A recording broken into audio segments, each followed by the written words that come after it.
আসসালামু আলাইকুম, welcome back to my channel. সবাই কেমন আছেন? আশা করি খুব ভালো আছেন। আলহামদুলিল্লাহ, আমিও খুব ভালো আছি। তো আজকে নিয়ে আসলাম অনেকদিন পরে আপনাদের মাঝে একটি ব্লগ। আজকের ব্লগে থাকবে দুপুরের রান্না-বান্না, বাজারঘাট কী বাসায় পাঠালো সব কিছু শেয়ার করব আপনাদের সাথে। তো সবাই কেমন আছেন, কি অবস্থা অবশ্যই কমেন্টে জানাবেন। তো এখান থেকেই শুরু করলাম আজকের ব্লগটি। তো এটা ছিল হচ্ছে সকাল ৯টার দিক থেকে হবে। আমি হচ্ছে দুপুরের রান্না করার জন্য সবকিছু জাস্ট রেডি করে নিয়েছিলাম যে আজকে এগুলো রান্না করব। এখানে হচ্ছে সাজনা, সাজনা হচ্ছে আগেই আমি কেটে ফ্রিজে রেখে দিয়েছিলাম। তো আমি যখনই বাসায় সাজনা আনি একেবারে সবগুলো এরকম করে খোসা ফালিয়ে এভাবে করে আমি ফ্রিজে রেখে দিই। যখন যতটুকু লাগে তখন আমি অতটুকু রান্না করি। আর এখানে হচ্ছে এই তো মিষ্টি কুমার আমি ভাজি করার জন্য কেটে নিয়েছিলাম। এখানে ছিল গরুর মাংস আর হচ্ছে মুসুরির ডাল দিয়ে তো সাজনা দিয়ে চাইছিলাম রান্না করব। কিন্তু এখন ডালও রান্না করা হবে না, মাংসও রান্না করা হবে না। কিন্তু মিষ্টি কুমারটা ভাজি করব আমার জন্য। তো সেটা কেন বলতাছি, তো সকাল থেকে এখনো কিচ্ছু খাইনি। জাস্ট মনে হচ্ছে ২-৩ গ্লাস পানিই হয়তো খাইছি। শুধু মানে কেমন আমার গলা বুক সব শুকিয়ে আসতেছে সেইজন্য। তো এখন হচ্ছে আমি আর খালার কাজ শেষ। খালাকে হচ্ছে চা দিলাম আর আমিও হচ্ছে চিনি ছাড়া চা নিলাম ১ কাপ। তো সকালবেলা আর এই তো ননির এই টোস্টটা খেতে আমার খুব ভালো লাগে। আমি খুবই পছন্দ করি এই ননির এই টোস্ট। ননির এই টোস্টটা আমি হচ্ছে অনেক বৎসর ধরেই আমার বাসায় আনা হয়। অনেক বছর ধরে এটা আমার বাসায় আনা হয়। এটা খেতে খুবই ভালো লাগে আমার কাছে। তো আর এই তো আ একটু আজকে কিন্তু অনেক বেশি রৌদ্র, কিন্তু আবার বাতাসও আছে। জানালার পর্দা দিয়ে রাখছি। সাইডে হচ্ছে মিস্ত্রির কাজ করতেছে সেইজন্য। আমার বাসাটা না আস্তে, আস্তে একদম পুরা বন্ধ হয়ে যাবে। তো এখানে হচ্ছে আমি ১ পিস টোস্ট খেলাম আর সাথে চাটা খেয়ে নিলাম। আর এই তো চা খেতে, খেতেই হচ্ছে বাজার চলে আসছে। আমি যখন ওগুলো মোটামুটি গুছিয়ে নিয়েছিলাম তখন আমার হাসব্যান্ড ফোন দিছে যে, "আমি এগুলো পাঠাচ্ছি, তো এগুলো রান্না করো।" সকালবেলা মেয়ে বলছে, "বাবা আমার না মাগুর মাছ আর দেশি কই মাছ খেতে ইচ্ছা করতেছে।" তো ঢাকাতে তো হয়তো দেশি কই মাছটা দেখে চেনা যায়। কিন্তু মাগুর মাছটা কিন্তু একদমই চেনা যায় না, বোঝা যায় না। তো আমি সকালবেলায় হচ্ছে আমি আমার বাবাকে ফোন দিছি যে, "বাবা যেহেতু এখন গ্রামে খাল-বিলে পানি উঠে গেছে যে মাগুর মাছ, কই মাছ পেলে কিনে রাখার জন্য। যেহেতু আব্বা-মা কদিন পরে আসবে সেজন্য।" তো মেয়ের এই কথা শুনে মেয়ের বাবা হচ্ছে মাছ কিনে পাঠাইলো। তো এখানে হচ্ছে লিচু, এটা সম্ভবত বোম্বাই লিচুটাই হবে। কারণ সাইজটা বড় আর কালারটা ওরকম লাল কালার। তো লিচুগুলা সত্যিই অনেক বেশি সুন্দর ছিল দেখতে। তো যাই হোক এটা পরে খাবো ২-১ টা। এখন হচ্ছে আগে কিছু সবজি লাউ আর ধনিয়া পাতা পাঠাইছে। মানে আমাকে ফোনে বলছিল যে, এগুলো দিছি তুমি এটা রান্না করো।" মেয়ের জন্য দেশি কই মাছ ভুনা করতে বলছে। মেয়ে খেতে চাইছে। তো আমার মেয়ে আসলে মাছ তেমন একটা পছন্দ করে না। যাই হোক অন্যান্য মাছ তো আজকে ও বলল, ওর বাবা হয়তো উত্তরাতে গিয়েই হচ্ছে মনে হচ্ছে যে ১ম এই বাজারে গেছে এমন একটা অবস্থা। তো যাই হোক এখানে হচ্ছে পাতাকপি, এই সময় পাতাকপি, কপিটা খুব সুন্দর। যাই হোক একদিন বাবা আর মেয়েকে হয়তো ভাজি করে দেবো, তারা বাবা মেয়ে খাবে। আমি তো পাতাকপি খাবো না। আর এই তো এদিক থেকে মাছগুলো কেটে দিছে। আমাকে ফোন দিয়েছিল। তো আমি বলছি খালা এখন চলে যাবে। আস্তে, আস্তে কারণ খালা হচ্ছে ১১টায় চলে যায়। তো বলল, "ঠিক আছে আমি কেটেই পাঠাচ্ছি।" তো মাছগুলো হচ্ছে সবগুলো মাছই একদম কেটে পাঠাইছে। ভালো হয়েছে, খুব বেশি ভালো হয়েছে। আর এই তো এখন এই মাছগুলো হচ্ছে আমি পরিষ্কার করে ধুয়ে নেব। আ যতটুকু রান্না করব ওটা ভালো করে ধোবো। বাকিটা তো জাস্ট একটু লবণ দিয়ে একটু আ খেঁচে ধুয়ে বাস্তা রেখে দেবো। ওটা যখন আবার রান্না করব তখন করা যাবে। আর এই তো কাগজি লেবু, এখানে ২ হালি লেবু আনছে।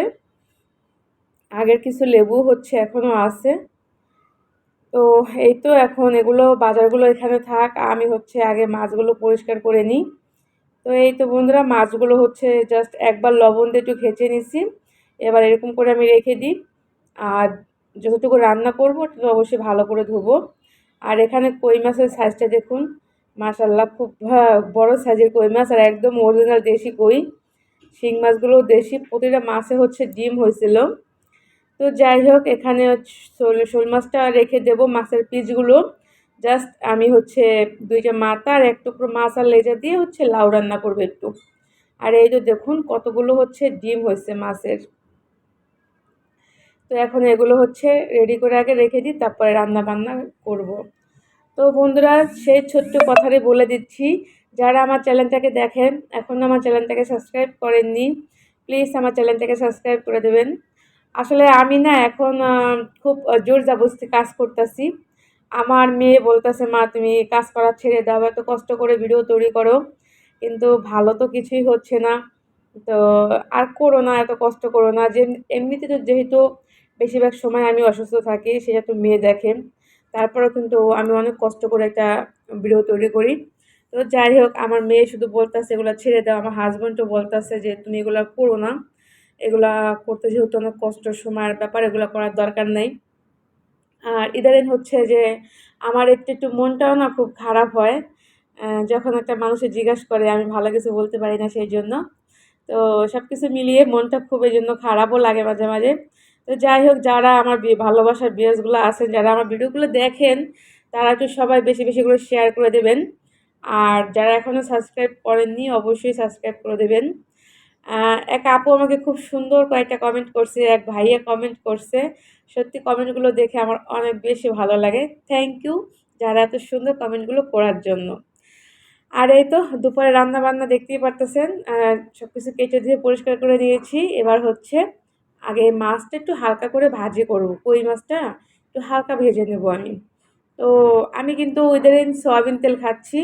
সরষের তেলটা হচ্ছে খাচ্ছি না, কারণ হচ্ছে আমাকে একজনে না করছে যে সরষের তেলের নাকি আরো বেশি আমাদের শরীরে তেমন হচ্ছে কোনো উপকারই করে না। যেহেতু সরষের তেলটা আরো বেশি ঘন, ওটা আরো বেশি ক্ষতি হয় শরীরের জন্য।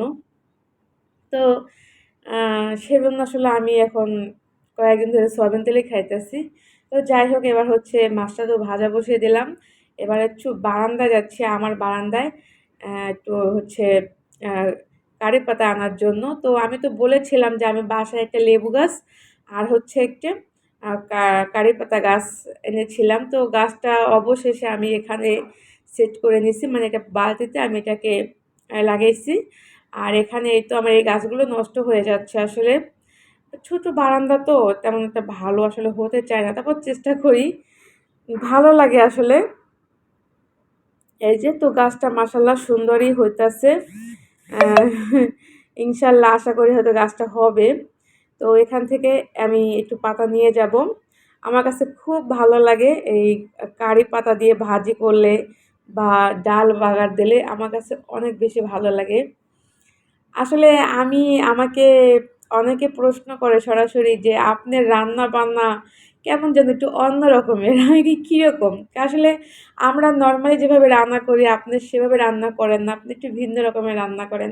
আমি কি আমার কাছে ভালো লাগে সেজন্য আমি একটু ভিন্ন রকমের রান্না করি।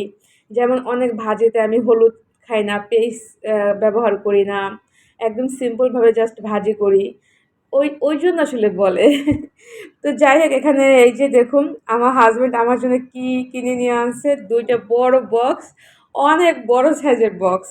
তো এটা হচ্ছে ছোটটা, এটার প্রাইস ছিল ৳৮৮০ আর এটার সুবিধা হচ্ছে নিচে হচ্ছে ৬ টা চাকা আছে।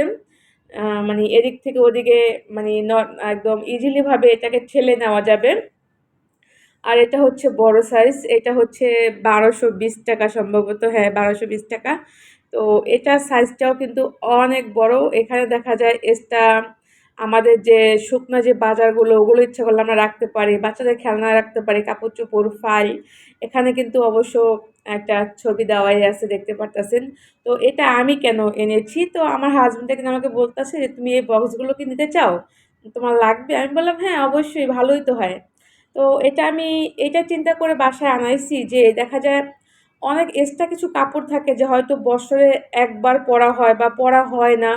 ওরকম যে কাপড়গুলো একদম যে আয়রন করে প্যাকেট করে রেখে দিছি, ওই কাপড়গুলো হচ্ছে আমি এখানে জাস্ট সুন্দর করে ২ টা বক্সে আমি রেখে দেব। এতে করে হবে কি যে কাপড়গুলো নষ্ট হবে না। তারপরে হচ্ছে পোকামাকড় বা ধুলো বালু হচ্ছে যে কাপড়গুলোতে মানে যেতে পারবে না সেই জন্য। তো সেই জন্য আমি এই ২ টা বক্স আনিয়েছি। কেমন লাগলো বক্সগুলো অবশ্যই আপনারা কমেন্টে জানাবেন। আমার কাছে কিন্তু বেশ ভালো লাগতেছে বক্সগুলো। আর ভিডিওর ভিতরে হয়তো ছোট লাগতেছে কিন্তু বক্সগুলো কিন্তু অনেক বড়। বিশাল বড় সাইজের এই বক্সগুলো। তো যাই হোক একটু শেয়ার করলাম আপনাদের সাথে। যদি কারো ভালো লাগে চাইলে এটা কিনে নিতে পারেন। এটা দেখা যায় বাসায় অনেক সময় অনেক এক্সট্রা অনেক কিছু থাকে। ওগুলো সবকিছু এগুলোর ভিতরে সংগ্রহ করে রাখা যায়। তো যাই হোক অনেক কিছু তো বললাম। এবার হচ্ছে মাছগুলো আমি হালকা করে যেহেতু ভেজে নেব।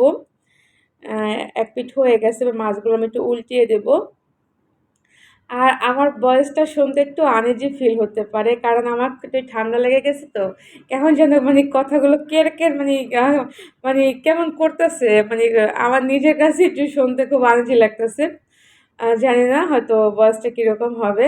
তো যাই হোক আপনাদের আপন একজন ভেবে আমার এই মানে কর্কশ এই কথাগুলো শুনে নেবেন আশা করি। তো এখন হচ্ছে যাই হোক তরকারি তো বসিয়েই দিছি এখানে। আর এবার হচ্ছে মাছটাকেও বসিয়ে দেবো, পেঁয়াজটাকে একটু ভেজে দিচ্ছি। আসলে এক হাত দিয়ে ফোনটাকে ধরে আরেক হাত দিয়ে নাড়াচাড়া করা কিন্তু একটু ঝামেলা হয়ে যায়। আর এত বেশি রৌদ্র পড়ে আমার এই রান্নাঘরে মানে খুবই কষ্টের ব্যাপার। মানে দেখা যায় সামনের দিকে আমি তাকাতে পারি না ঠিকভাবে। তো আজকের মাছটা হচ্ছে একটু হালকা মশলা দিয়ে রান্না করব। আর গুঁড়া মরিচটা কিন্তু পরিমাণে খুবই কম দিয়েছি। ঝাল একদমই কম। আগে যতটুকু খাইতাম এখন আরও ঝাল কমিয়ে দিছি। কারণ আমার হাসব্যান্ডও একদম ঝাল খেতে পারে না, মেয়েও খেতে পারে না আর আমিও তো পারি না। সেই জন্য হচ্ছে যে ঝালটা একদমই কমিয়ে দিছি। তো মাছটা যেহেতু হালকা করে ভেজে নিছি আমি আর একটু ভালো করে কষিয়ে নেব মাছটা। মাছটা একটু কষিয়ে নিলে না খুব ভালো হয়। এবার এই পর্যায়ে হচ্ছে কয়েক টুকরো টমেটো দিয়ে দিলাম। এতে করে একটু ভালো লাগবে টক টমেটো।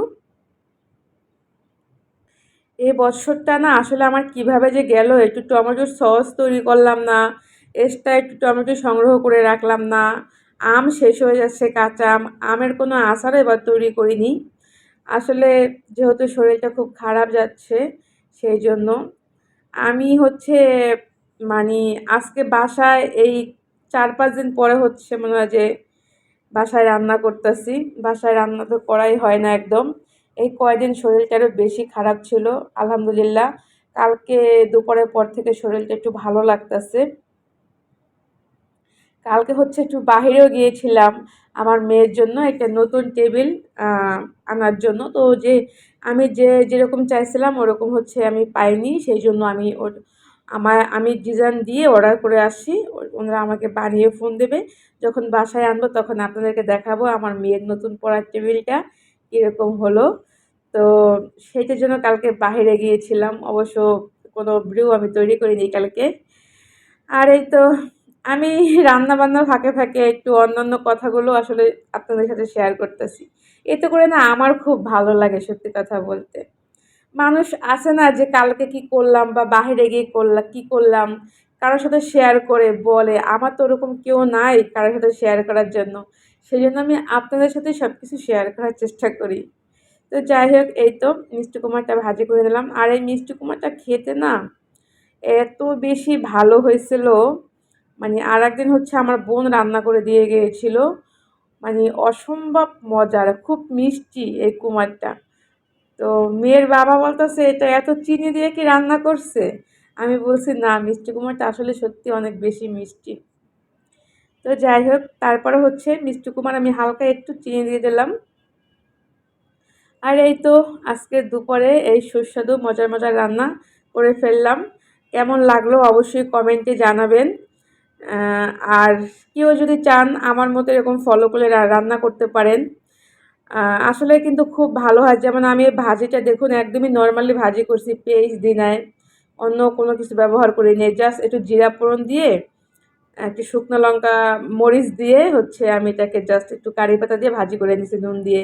আর এই তো তেল, হলুদ কিন্তু ব্যবহার করিনি আমি মিষ্টি কুমারে। তো আসলে আমি এরকমই রান্না করি। তো কেমন লাগলো আমার আজকের রান্নাবান্না অবশ্যই আপনারা কমেন্টে জানাবেন। আর এদিক থেকে চুলাটা ক্লিন করে ফেলেছি। তো সবাই ভালো থাকবেন।